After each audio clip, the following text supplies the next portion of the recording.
Assalamualaikum warahmatullahi wabarakatuh. Selamat pagi sahabat Bawaslu dimanapun berada.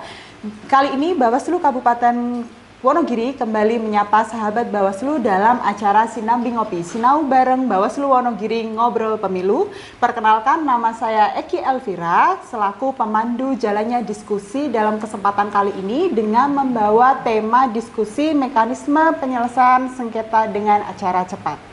Nah, dalam diskusi kali ini kami hadirkan narasumber Bapak Markus Nugroho Dadi Wijoyo selaku anggota Bawaslu Kabupaten Wonogiri dan Kordif Hukum dan Penyelesaian Sengketa.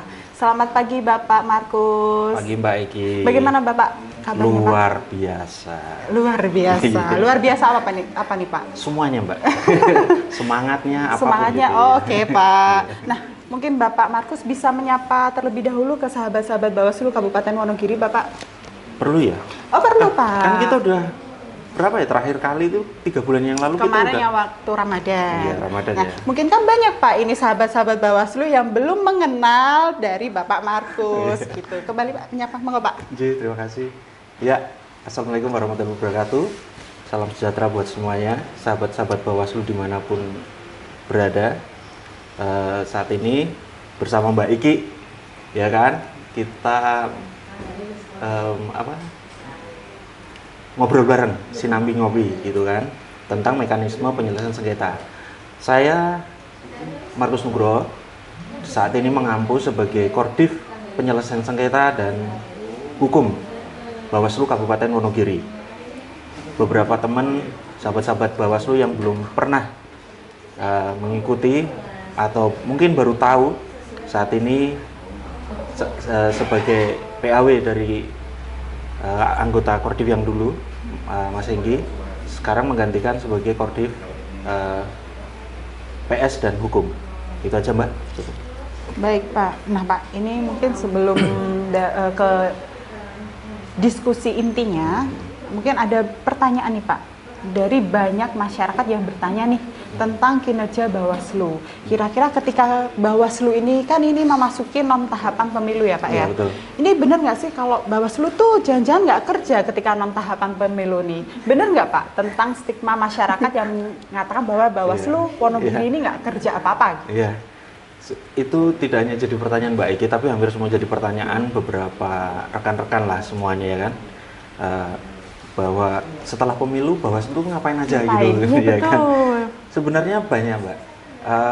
Sebenarnya ada setelah tahapan pemilu selesai, setelah pelantikan bupati dan wakil bupati kemarin, kita sebenarnya masih banyak pekerjaan sebenarnya. Tapi concern kita saat ini emang di PDPB, pemutahiran data pemilih berkelanjutan, ya kan. Mau nggak mau itu kita akan lakukan ini terus menerus sampai kepada muntarlih, kepada pemilu berikutnya gitu kan. Karena mau nggak mau data ini harus up to date. Jadi semakin up to date dan real time gitu. Terus yang kedua sebenarnya secara kelembagaan Bawaslu itu juga ada banyak pekerjaan Mbak. Contohnya tentang peningkatan kapasitas buat kita semua ya kan, terutama teman-teman sekretariat gitu. Terus ada juga kalau di kelembagaan itu ada apa namanya? Apel. Terus ada pleno ya kan. Terus terutama untuk divisi SDM saat ini sedang arsip digital ya kan. Nah itu mau nggak mau kita bekerja di situ gitu kan.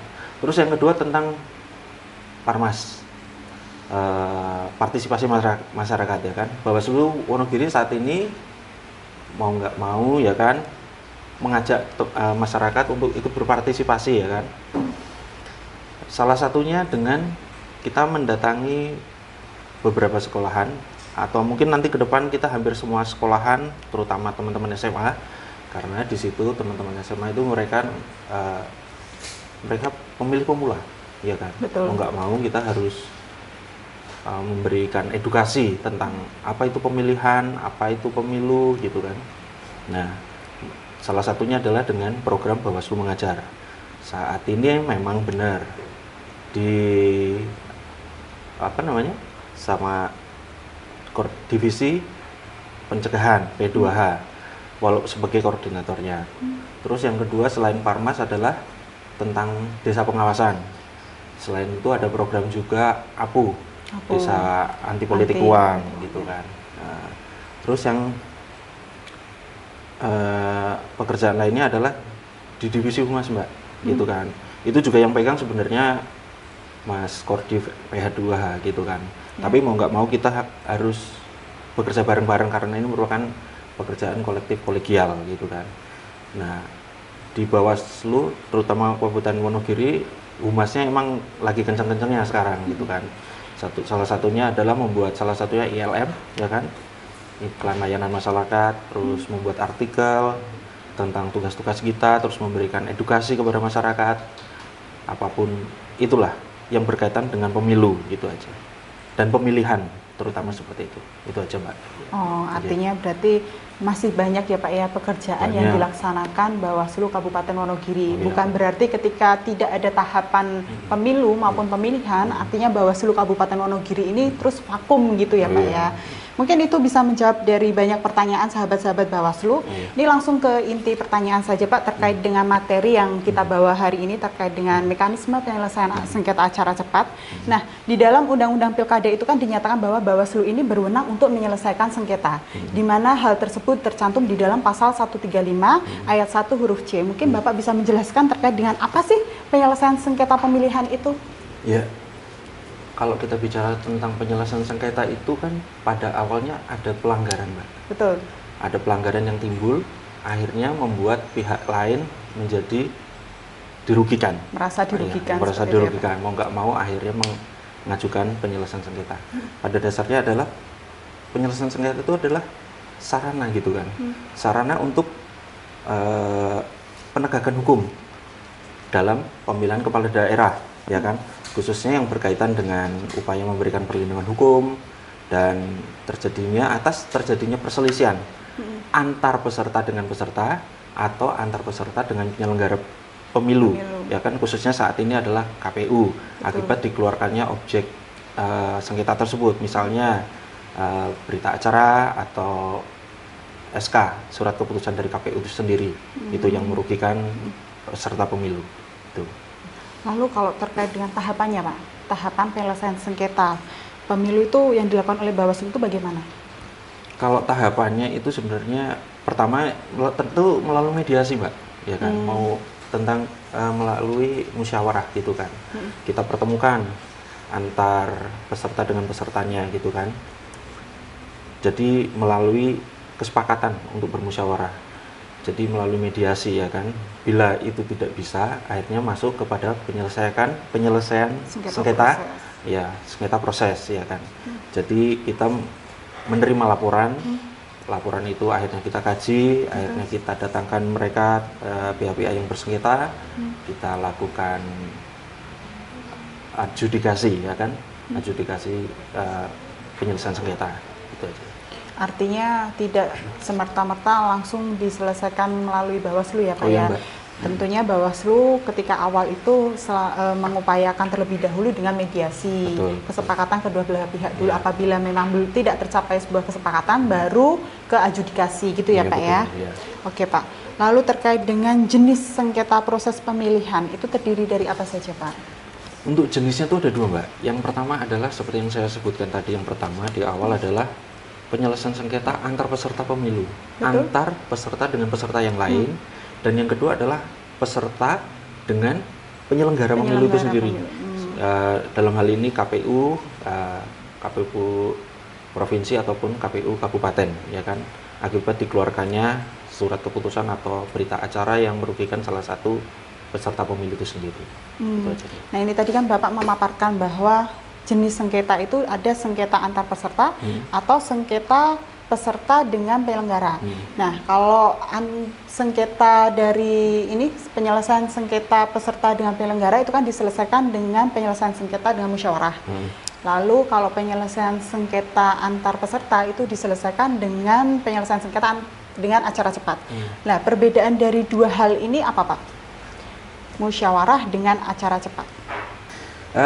Perbedaan penyelesaian sengketa pemilihan dengan musyawarah atau penyelesaian sengketa pemilihan dengan acara cepat itu sebenarnya Kalau musyawarah itu kan digunakan antar peserta pemilihan dengan penyelenggara ya, penyelenggara.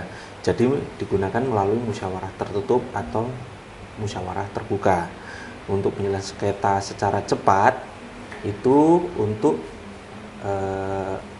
penyelesaian sengketa antar peserta pemilu dengan peserta lainnya.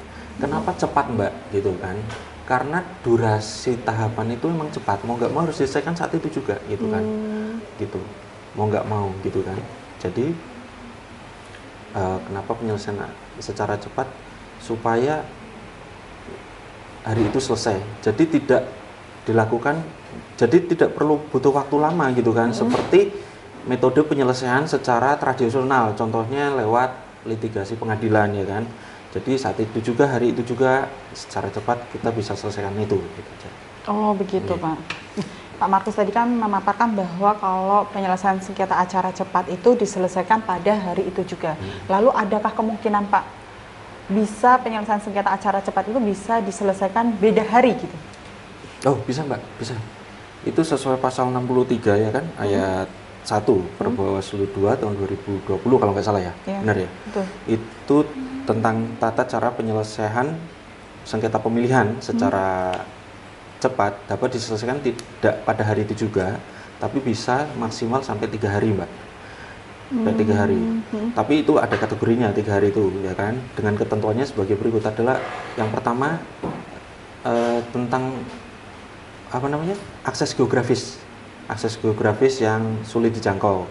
Terus yang kedua tentang akses komunikasi yang tidak bisa dijangkau juga.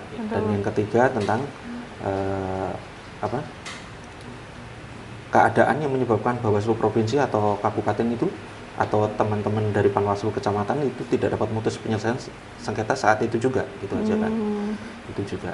Jadi mungkin contohnya ya kan, ada penyelesaian sengketa hari itu mungkin tapi ada force majeure, contohnya ada banjir atau apa kan, kita nggak mungkin hari itu selesai Mbak. Betul. Kita perlu spare waktu ya, ya maksimal 3 hari itu. Artinya bisa diselesaikan beda hari, tapi harus memenuhi itu tadi ya Pak ya, kriterianya ya Pak ya. Nah terkait dengan subjeknya Pak, dalam penyelesaian sengketa pemilihan acara cepat itu siapa saja yang bisa mengajukan itu Pak? Itu paslon Mbak, paslon dan tim kampanye ya kan. Tim kampanye di sini kan adalah tim yang dibentuk dari paslon bersama-sama dengan partai politik atau gabungan dari partai politik yang mengusulkan paslon tersebut gitu kan, yang didaftarkan ke KPU provinsi ataupun KPU kabupaten. Artinya berarti tim kampanye yang tidak didaftarkan dalam KPU, di KPU berarti nggak bisa ya Pak ya untuk menjadi subjek ya Pak. Oke. Nah terkait dengan wewenang Pak untuk menyelesaikan sengketa acara cepat, ini apakah hanya Bawaslu kabupaten kota saja yang bisa menyelesaikan sengketa acara cepat atau bagaimana? Enggak juga Mbak.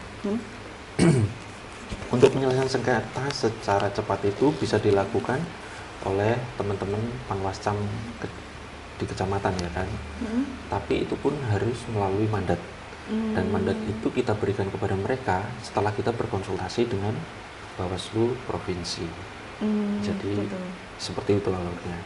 Jadi nanti mandat itu dalam bentuk berupa SK ya Mbak ya, untuk menyelesaikan sengketa di tingkat kecamatan gitu. Tapi kalau di tingkat kecamatan yang nggak bisa, mungkin penyelesaian itu dinaikkan ke kabupaten. Gitu. Oh, artinya Panwas itu bisa berwenang untuk menyelesaikan sengketa dengan acara cepat, namun harus dengan surat mandat dari Bawaslu Kabupaten Kota ya Pak ya. Terkait dengan alur mekanisme penyelesaian sengketa acara cepat ini Pak, bagaimana dengan alurnya? Lalu apa saja sih Pak formulir yang dibutuhkan ketika subjek penyelesaian sengketa ini ingin mengajukan permohonan sengketa acara cepat? Oh, ya Mbak. Yang pertama adalah memeriksa identitas para pihak, ya kan. Terus yang kedua adalah memeriksa permasalahan, ya kan, yang disengketakan itu apa gitu. Terus yang ketiga adalah menanyakan keinginan para pihak itu sendiri, baik yang tentunya yang bersengketa. Dan yang keempat adalah memeriksa keterangan saksi. Dan yang keempat adalah yang kelima adalah memeriksa bukti-bukti yang ada, ya kan, yang diajukan kepada kami. Terus yang keenam adalah menawarkan kesepakatan kepada para pihak, ya kan. Apabila tidak mencapai kesepakatan, maka baru kita memutus penyelesaian sengketanya melalui acara cepat, ya kan. Dan yang terakhir adalah keputusan, gitu kan. Itu untuk formulirnya saya perlu baca ya Mbak ya, nggak apa-apa ya? Monggo Pak. Karena kalau formulir itu sifatnya teknis, seharusnya Mbak Eki. Ini tanyanya saya sama Pak Markus. Iya. Yang pertama adalah form penerimaan permohonan dan penyelesaian sengketa Mbak, antar peserta pemilihan. Saat ini disebut dengan PSP-19. Yang kedua adalah form verifikasi permohonan penyelesaian sengketa antar peserta pemilihan, PSP-20. Dan yang ketiga adalah form berita acara musyawarah penyelesaian sengketa antar peserta pemilihan, PSP-21. Yang keempat adalah form putusan penyelesaian sengketa antar peserta pemilihan, PSP-22. Dan yang kelima adalah form tanda terima salinan putusan, PSP-26. Dan yang keenam adalah form buku pencatatan penyelesaian sengketa antar peserta pemilihan, PSP-27. Oke, baik Pak. Artinya yang dibutuhkan untuk subjek dari penyelesaian sengketa ini, permohonan penyelesaian sengketa ini hanya identitas saja ya Pak ya. Oke, baik. Lalu sifat dari putusan Pak, sifat dari putusan penyelesaian sengketa acara cepat itu sendiri, itu bagaimana Pak? Kalau untuk putusan penyelesaian sengketa dengan acara cepat itu sifatnya mengikat Mbak, dan dibacakan secara terbuka dan umum gitu kan. Jadi putusan Bawaslu itu sifatnya adalah berdasarkan bukti dan fakta musyawarah yang ada. Itu aja sih. Oke. Berarti artinya sifatnya itu mengikat nih Pak. Baik Bapak, terima kasih, semua pertanyaan sudah terjawab. Pemaparannya yang sangat jelas dari Bapak Markus. Terima kasih. Kami persilakan kepada Bapak Markus untuk memberikan closing statement kepada sahabat-sahabat Bawaslu. Ya, sahabat Bawaslu dimanapun berada, terutama di Kabupaten Wonogiri, tidak banyak yang kita sampaikan, tapi kami percaya bahwa apa yang kita bahas hari ini merupakan salah satu edukasi kepada masyarakat Wonogiri bahwa pemilu itu tidak hanya sekedar mencoblos, tidak hanya sekedar datang, celupin tinta, tapi ada berbagai macam-macam peristiwa, gitu kan. Jadi kepada teman-teman Bawaslu, sahabat Bawaslu yang dimanapun berada, ini merupakan salah satu bentuk pengetahuan bahwa di satu sisi untuk menegakkan pemilu yang adil, ada sisi yang lain sebagai pengawas pemilu dari kami untuk menyelesaikan setiap permasalahan yang ada, terutama sengketa, baik itu antar sengketa dengan peserta pemilu, dengan antar peserta pemilihan, ataupun dengan antar peserta dengan penyelenggara pemilihan itu sendiri, saat ini KPU. Itu saja yang bisa kami berikan Mbak Eki. Baik Pak, terima kasih. Demikian kegiatan Sinambi Ngopi dengan tema Mekanisme Penyelesaian Sengketa Acara Cepat atau PSAP. Semoga kita semua bisa mendapatkan ilmu dari kegiatan yang kami selenggarakan. Terima kasih juga kepada sahabat-sahabat Bawaslu yang senantiasa setia menonton acara-acara Bawaslu Kabupaten Wonogiri. Sampai jumpa di kesempatan lain. Wassalamualaikum warahmatullahi wabarakatuh. Waalaikumsalam.